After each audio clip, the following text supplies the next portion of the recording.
7 years after the Diocese of Buffalo filed for Chapter 11 bankruptcy protection, abuse survivors are finally having their day in court. Investigative reporter Charlie Specht was there today in the courtroom when survivors took to the stand and gave survivor statements in bankruptcy court. Charlie?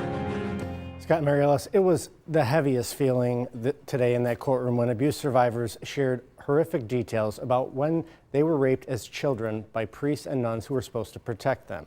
Now, some of the details just too graphic to put here on TV, but Michael Whalen of South Buffalo, who was the first survivor to speak out 8 years ago, spoke first, saying he wanted survivors to know they are not alone. Now, Whalen was abused in the 1980s by a priest who was an admitted pedophile, but other survivors had cases that were much more recent. We sat down with one of those survivors, Joe Sircone, a 23-year-old man who said he was abused by Father Robert Yetter at St. Mary's of Swarmville 10 years ago in the church confessional when he was 13 years old.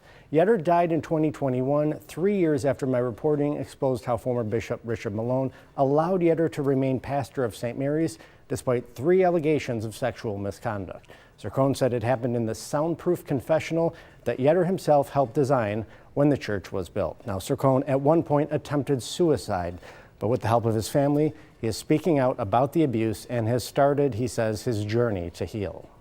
It's not just me. I'm not the only one in this boat.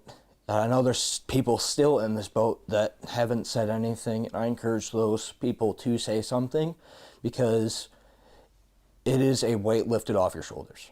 Not just emotionally, but physically.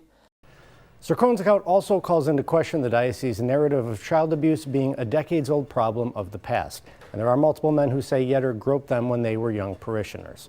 Now, Buffalo Bishop Michael Fisher was in the courtroom today. He said in a written statement that the diocese wants to help support the healing of survivors. One of those abuse survivors just spoke moments ago, our very own Pete Gallivan, who gave an emotional and heartfelt statement before the court. On your side in Buffalo, Charlie Specht, Channel 2 News.